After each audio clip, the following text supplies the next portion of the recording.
Bonjour chers frères et sœurs, je vous salue vous qui croyez en Dieu, qui aimez Dieu, qui chérissez le Christ Jésus ainsi que le Saint-Esprit. Alors, lundi 31 octobre, l'Église nous a donné de fêter la fête de tous les saints, la Toussaint comme on dit. Alors, chacun de nous a une idée de ce que c'est qu'un saint. Bon, on dit un saint, c'est quelqu'un qui est auprès de Dieu. Il est dans la félicité de Dieu. Il est au paradis. Il est dans la lumière de Dieu. Dieu l'a accueilli dans sa lumière. C'était un homme qui a cheminé sur terre, mais qui a cherché Dieu. Et Dieu, à la fin de sa vie terrestre, l'a accueilli dans sa félicité. Donc, il est au paradis. Et, conformément à la doctrine de l'Église, nous croyons que les saints prient pour nous, qu'ils intercèdent pour nous. Et l'une des manifestations de la vie, je peux dire, divine des saints, c'est la Vierge Marie avec ses apparitions attestées. Avec ses apparitions attestées. Je le répète, avec ses apparitions attestées par l'Église. Après moult enquêtes. Mais moi, j'ai autre chose à ajouter sur les saints. Ça, ce sont les définitions courantes que chacun de nous a du saint. Qu'est-ce qu'on peut dire d'autre du saint? Alors, quelquefois, en français, pour distinguer le saint avec T, de ce qui est saint, c'est-à-dire ce qui est propre. Là, on l'écrit seulement avec S-A-I-N. Alors, quand c'est au féminin, on dit saine. Mais, constatons bien une chose. Au moment de la célébration de la messe, quand le prêtre qui préside la messe, quand il officie, il dit quoi? Il invoque le Saint-Esprit pour que le Saint-Esprit vienne faire quoi? Pour que le Saint-Esprit vienne sanctifier le pain et le vin qui sont sur l'autel. Sanctifier le pain pour qu'il devienne corps du Christ, sanctifier le vin pour qu'il devienne sang du Christ. Donc le Saint-Esprit vient sanctifier. Donc moi je dirais que le saint, c'est quelqu'un qui a été sanctifié par le Saint-Esprit. Le saint, c'est ça. C'est quelqu'un qui a été sanctifié par le Saint-Esprit. C'est pour ça que l'élément fondamental, Jésus-Christ a dit, le Père Céleste ne vous donnerait-il pas le Saint-Esprit à celui qui le lui demande? Ne donnerait-il pas le Saint-Esprit à celui qui le lui demande? Si, bien sûr. C'est une demande que le Seigneur ne refuse jamais. C'est une demande que le Père Céleste agrée toujours. Et qu'est-ce qu'il a dit? Ne quittez pas Jérusalem, restez à Jérusalem, jusqu'à ce que le Saint-Esprit vienne à vous. Alors quand le Saint-Esprit est venu, qui est descendu sur les 120, je crois, c'était les 120 qui étaient dans la chambre haute, qu'est-ce qui s'est passé? Le Saint-Esprit s'est manifesté comme langue de feu qui s'est posée sur chacun d'eux, s'est séparé, puis ça s'est posé sur chacun d'eux. Donc être sanctifié, c'est être rempli du feu du Saint-Esprit. Voilà. C'est être rempli du feu du Saint-Esprit. C'est pour ça que il y a certains saints, le feu ordinaire qui est sur la terre, qui consume, qui brûle, qui détruit là, n'a pas d'impact, n'avait pas d'impact sur, n'a pas d'impact sur. C'est le cas de Saint François de Paule. Je voudrais ici féliciter l'abbé Emmanuel Sawadogo, qui est le curé de notre paroisse, Saint-Ambroise du Jubilé d'Angré. féliciter ses vicaires, notamment le père Raphaël Oyoa, qui, avec l'engagement et l'adhésion des fidèles, en tout cas de certains fidèles, qui ont été très discrets, mais qui se sont engagés parce qu'il n'y a pas eu une quête spéciale pour ériger le sanctuaire d'adoration, la chapelle d'adoration de la paroisse Saint-Ambroise du Jubilé qu'on appelle le sanctuaire d'adoration Saint-François de Paul. Saint-François de Paul, c'était quelqu'un, c'est un saint, que le feu ne brûlait pas. Tu le mets au milieu d'un brasier, il n'y a rien. Ça ne brûle même pas son corps. Et ce qui prouvait que c'était un symbole de sainteté et un signe de sainteté, c'est que quand il vous touche, vous aussi, vous ne brûlez pas. Quand il vous touche, vous aussi, vous ne brûlez pas. J'en ai parlé dans une vidéo récente sur les pouvoirs mystérieux de la foi de Jean Guiton et Jean-Jacques Antier. C'est cela. Donc, le saint, c'est quelqu'un qui a été touché par le feu du Saint-Esprit. Et c'est quelqu'un qui a été habité pleinement par le Saint-Esprit. C'est ça le saint. Mais ce n'est pas fini. Ce feu-là, c'est quoi? C'est la partie, je peux dire, visible de l'amour divin. C'est la partie visible de l'amour divin. Qu'on appelle l'incendie d'amour. Qu'on appelle l'incendie d'amour. Incendium amoris. En latin, incendium amoris. Cela veut dire quoi? C'est des gens qui ont témoigné par leur vie et par leur être de l'amour de Dieu. Vous voyez, de l'amour de Dieu. Être reçu dans la félicité céleste, etc. Ça, en fait, c'est le résultat de ce qu'ils ont vécu sur terre. Voilà. Mais souvent, dans la définition de la sainteté, beaucoup regardent la conclusion. Or, le fait d'être reçu dans le paradis, le fait d'être en Christ à la droite du Père Céleste, etc. Ça, c'est le résultat. Ça, c'est le résultat. Ça, c'est le résultat. Mais il faut se laisser sanctifier par le Saint-Esprit. Il faut se laisser toucher par le feu du Saint-Esprit. Il faut se laisser embraser par l'incendium amoris, par l'incendie d'amour de Dieu. C'est ça. Vous voyez, c'est ça. Et vous savez très bien que la lumière, c'est le feu. La lumière, c'est du feu. Le feu, c'est de la lumière, c'est tout.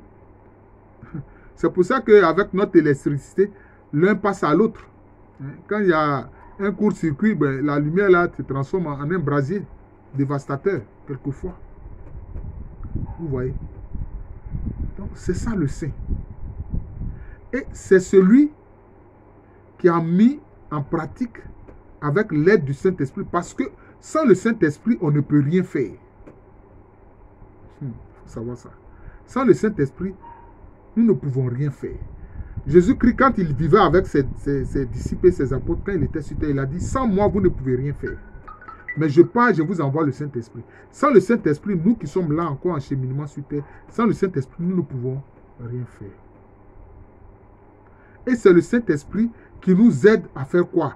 À obéir au commandement de Jésus-Christ, à tout ce qu'il a prescrit, et à garder et à enseigner et à vivre tout ce qu'il a prescrit, à nous soumettre à la volonté du Père Céleste, à obéir à la volonté du Père Céleste, et à ne jamais attrister le Saint-Esprit. Parce que le danger, pour nous qui sommes encore en pèlerinage sur terre, chers frères et sœurs, c'est le danger de l'attristement du Saint-Esprit. Alors là, c'est dangereux. Nous ne devons pas attrister le Saint-Esprit. Nous avons nos défauts, nous sommes des pécheurs. Mais nous ne devons pas attrister le Saint-Esprit. Et ça, sur ce point-là, Paul a insisté là-dessus. N'attristez pas le Saint-Esprit. N'attristez pas le Saint-Esprit. Vous voyez? Le Saint-Esprit qui est Dieu peut être triste à cause de notre mauvais comportement. Pourquoi le Saint-Esprit peut être triste? Parce que nous n'obéissons pas au commandement du Christ Jésus. Alors que nous avons été baptisés, alors que nous avons dit que nous l'accueillons comme Seigneur, Sauveur et Rédempteur de notre vie. C'est pour ça que le Saint-Esprit est venu habiter en nous. Maintenant, si nous faisons des choses qui attristent le Saint-Esprit, ça c'est grave. Ça c'est grave. La voie idoine pour ne pas être un saint, c'est d'attrister le Saint-Esprit. Si tu ne veux pas être un saint, là, il faut attrister le Saint-Esprit. Ah, je te dis ça. Si tu n'as pas envie d'être un saint, là, il faut attrister le Saint-Esprit. Voilà. Mais si tu as le désir de sainteté, parce que Jésus-Christ a donné cet ordre, il a dit quoi? Soyez saints comme le Père Céleste est saint. Mais frère, ma soeur, est-ce que nous pouvons être saints par notre propre capacité? Parce que ça aussi, c'est l'erreur de certains. Ça, c'est un comportement de pharisien. C'est du pharisianisme. De penser que par ses propres capacités, on est saint. Qu'on est pur. Je vais parler de la pureté. Parce que c'est lié aussi à la sainteté. Hein? Si la sanctification est de feu, notamment avec le Saint-Esprit qui descend sur nous, mais vous allez voir un autre pendant de l'action du Saint-Esprit, c'est l'eau vive. Nous ne pouvons pas le faire par nous-mêmes. En faisant comme ce pharisien qui dit que moi je ne suis pas comme ce publicain, je gêne, je donne l'aumône, je prie, etc. etc. Lui-même il commence à se déclarer saint. Seulement il faut en avoir le désir. Il faut désirer être saint. C'est ça d'abord qu'on nous demande. Maintenant, il y a d'autres quelquefois qui parlent d'effort. Moi, je n'aime pas ce mot-là. Sincèrement, moi, je vous le dis, hein, le mot effort, là. Dans la marche avec le Christ, de quel effort tu parles? Mais si tu as fait des efforts par ta propre capacité, mais tu peux t'en vanter. Tu dis que oui, donc je mérite parce que moi-même, j'ai fait des efforts. Non. C'est le Saint-Esprit qui nous aide à faire ce que le Seigneur Jésus-Christ nous demande. Ce n'est pas par nos efforts, non. Quelquefois, j'entends merci frère pour vos efforts, etc. Ah bon? Quel effort nous avons fait? Nous n'avons fait aucun effort. Voilà, nous n'avons fait aucun effort. Nous n'avons fait aucun effort. Vous pensez que ceux qui n'ont pas l'argent, qui sont pauvres, qui triment là, et qui restent pauvres là, ils n'ont pas fait d'effort? Il y a même certains qui s'en ont fouillés dans les poubelles, ils vont dans les décharges, fouiller dans les ordures pour récupérer des choses à vendre. Mais ils gagnent quoi? Ils ne gagnent pas grand-chose. Pourtant, ils ont fait des efforts. Aller respirer ces odeurs dans les poubelles, dans les décharges. Vous imaginez quel effort ils ont fourni? Donc, moi, je n'aime pas le mot effort dont on parle dans la marche avec le Christ. Je n'aime pas ça. Parce que moi, je vois que ce n'est pas juste. Il ne faut pas parler d'effort. C'est le Saint-Esprit qui fait tout. C'est le Seigneur lui-même qui fait tout. C'est lui qui nous tient la main, qui nous aide à faire ce qu'il nous demande. Sinon, comment nous pouvons être saints comme le Père Céleste nous le demande, comme le Jésus-Christ nous le demande? Il dit, soyez saints comme le Père Céleste est saint. D'après les gens, comment nous pouvons être saints? Comment pouvons-nous être saints? Nous ne pouvons pas, par nos propres capacités, ce n'est pas possible. Donc, il n'y a pas d'effort à faire. Il faut seulement demander au Saint-Esprit de prendre tout le contrôle de notre vie, de nos pensées, de nos paroles, de nos actions. C'est tout. C'est tout ce qu'il faut dire. Et le Saint-Esprit va le faire. Puisque nous avons la volonté d'obéir au commandement de Jésus-Christ. Nous avons le désir, même je ne dirais pas la volonté, nous avons le désir d'obéir au commandement de Jésus-Christ, d'être saint comme le Père Céleste l'est, et comme le Seigneur Jésus-Christ nous l'a demandé. Alors le Saint-Esprit, puisque nous avons dit cela de notre bouche, nous le voulons dans notre cœur, le Saint-Esprit fait le travail. C'est le Saint-Esprit qui fait le travail. C'est le Saint-Esprit qui fait le travail. J'ai fait un témoignage, c'est dans une de mes vidéos. Quand j'étais, comment on appelle ça, président coordonnateur de 7 CEB à Koumassi.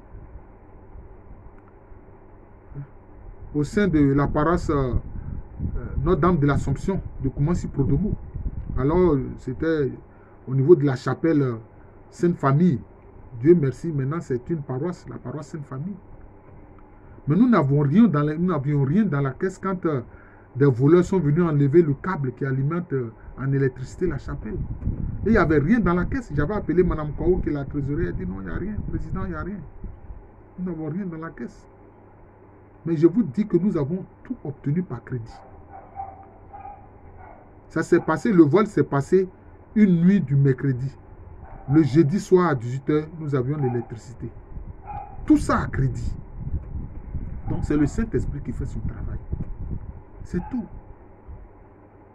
C'est à Dieu que nous devons rendre toute la gloire et toute la reconnaissance. Avoir toute la reconnaissance. Donc, deuxième chose, c'est l'eau vive. La sanctification par le feu du Saint-Esprit. La purification par l'eau vive. Notre âme est purifiée par l'eau vive. C'est pour ça que ce Jésus-Christ a dit. Et là, c'est l'un des moments qu'il a vécu où il s'est écrit, il a crié à voix haute. Peut-être même certains auraient dit, mais qu'est-ce qui ne va pas chez lui? Hein? Pourquoi est-ce qu'il se met à crier comme ça?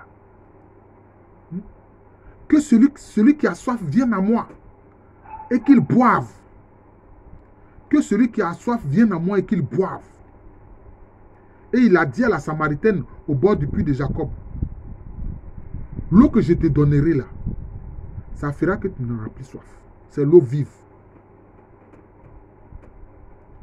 Frères et sœurs, de même que le feu divin brûle mais ne consume pas, l'eau vive, vous sentez sa fraîcheur, mais elle ne mouille pas.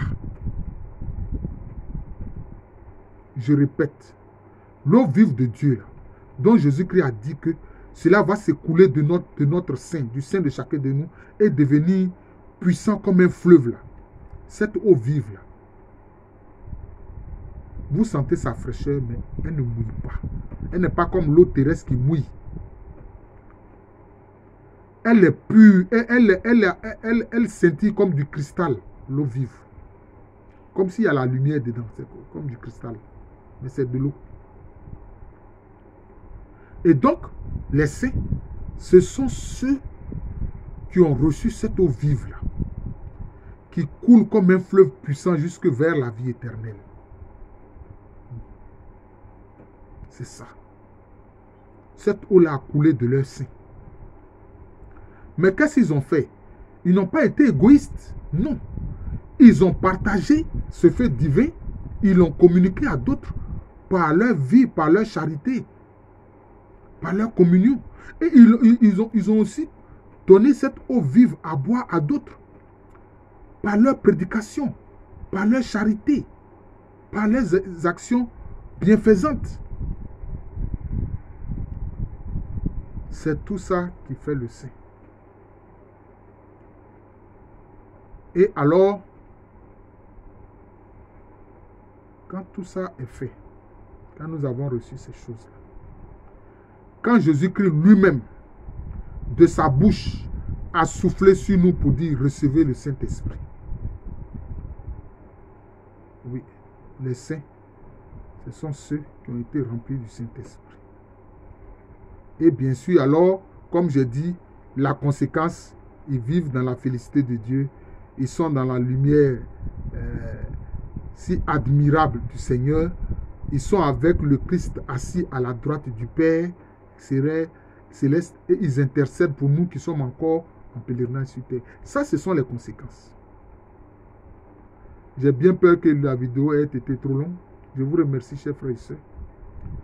Je suis le frère Jean de l'amour de Jésus. C'est mon nom spirituel. Et à l'état civil, je suis le professeur Alou Kwame René.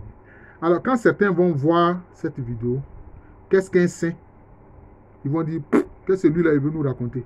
Nous, on sait déjà ce qu'un saint. Il va nous dire quoi? Mais regardez quand même. Regardez quand même. Voilà. C'est ce que je vous prie de regarder quand même. Regardez quand même. Et vous verrez que j'en ajoute à ce que vous savez. Voilà. Je suis le frère Jean de l'amour de Jésus, je l'ai dit. C'est mon nom spirituel. Et à l'état civil, je suis le professeur Alou Kwame René. Merci encore. Et que le Saint-Esprit nous sanctifie. Que le Saint-Esprit nous purifie. Que le Saint-Esprit nous donne de vivre saintement. Et j'aime beaucoup ce que Sainte Thérèse de Lisieux, qu'on appelle aussi Sainte Thérèse de l'Enfant Jésus et de la Sainte Face. Alors dernièrement, le Père Abonga, François de Paul, est venu nous rendre visite à l'occasion de l'inauguration du sanctuaire d'adoration qui porte le nom de son saint patron. Il est présentement le curé justement de la paroisse Sainte-Thérèse de l'Enfant Jésus et de la Sainte Face de Marcory. Voilà, je le salue au passage.